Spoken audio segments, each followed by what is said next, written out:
Salutations bande de pirates et bienvenue dans ce classement ultime des films One Piece. Aujourd'hui, 8ème place du classement général, 3ème place de la catégorie plus ou moins cool, One Piece film 7, le méca géant du château Karakuri.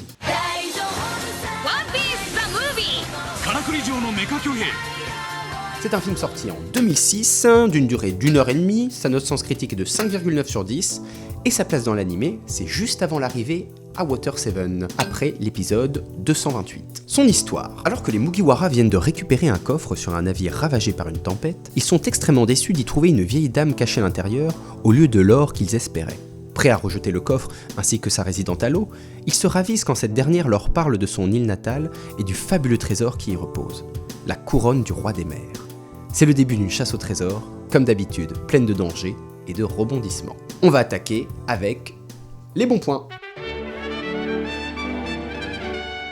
Alors, tout d'abord, l'île des mechas et l'invention de Ratchet, le seigneur de l'île. Dites-vous qu'il y a des mécanismes partout, des pantins de sécurité, un train sur rail, un ventilateur géant, et j'en passe et des meilleurs. Encore une fois, ce film, comme le film 1, est une chasse au trésor, mais ici, beaucoup plus développée. C'est une véritable enquête que l'on suit, avec des étapes presque comme dans un jeu vidéo. Il faut déchiffrer la chanson, trouver l'entrée de la grotte, puis survivre à la chute, résoudre l'énigme de la statue, pour finalement révéler le secret de l'île. Pendant cette enquête donc, les capacités intellectuelles de Nami et Robin vont donc être mises extrêmement en avant, et ça fait plaisir. De même que Chopper, qui entend des voix. Au début, vous aurez donc la fameuse chanson qui sera la première étape de nos héros pour avancer dans cette chasse au trésor, la chanson Yurari Uta, une chanson de marin qui raconte la légende de la couronne du roi des mers. Ça j'aime beaucoup parce que ça rajoute du lore et ça rajoute de la consistance au lore de One Piece. Une vraie culture avec des chants, avec des traditions et des légendes. Et ça, pour enrichir un univers, c'est toujours plaisant. Il y a beaucoup d'humour et de blagues qui font mouche. Notamment, vous verrez, l'introduction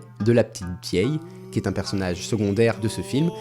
Et d'ailleurs, à chaque fois qu'elle est à l'écran, elle est assez drôle. L'île qu'ils vont visiter, elle est bien sûr magnifique, dans un style que j'ai mis un peu proche du style des îles grecques. Vous savez, avec ces villages tout blancs, faits de pierres blanches et tout. C'est une île qui n'aurait pas dénoté dans la Méditerranée. Une histoire qui est intéressante à suivre, avec certaines surprises, je dois avouer.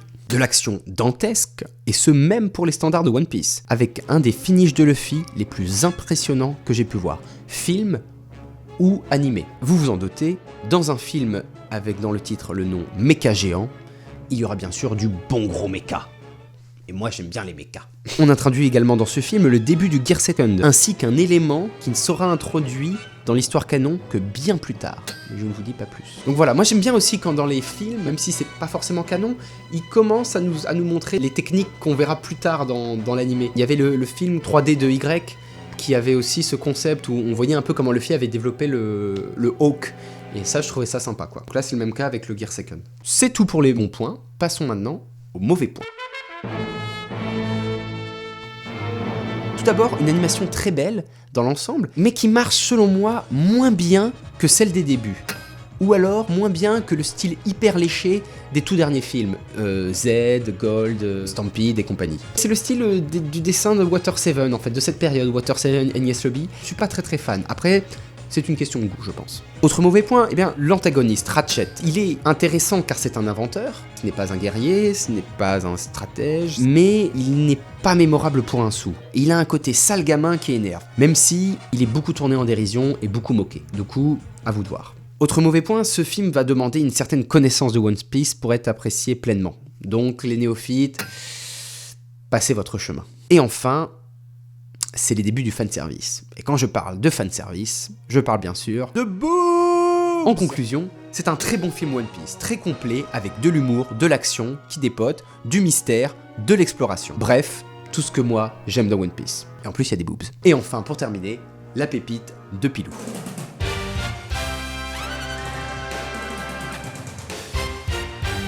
Alors, ma pépite pour ce film, c'est un gag qui m'avait marqué dès le premier visionnage. Les Mugiwara sont invités par Ratchet, il me semble, à un repas, et donc il y a un petit pantin qui est chargé d'apporter la mayonnaise. Et évidemment, Luffy est totalement ébahi, il est fou devant ce truc-là. La scène est très bien foutue puisque on voit d'abord Nami qui est en train de discuter et qui entend d'un coup Luffy qui hurle. Donc il y a un sentiment de danger et d'urgence qui est tout de suite désamorcé à partir du moment où on voit donc Luffy qui est en train de s'extasier avec les yeux, vous savez, les grands yeux qui brillent, devant ce tout petit pantin qui apporte la mayonnaise. Et donc, après plan suivant, on revient sur Nami, et on peut voir que elle a fait valser Luffy à l'autre bout de la salle, qui est donc encastré dans un mur. Le gag, parfait. Et bien sur ce, je vous dis au prochain épisode. A plus.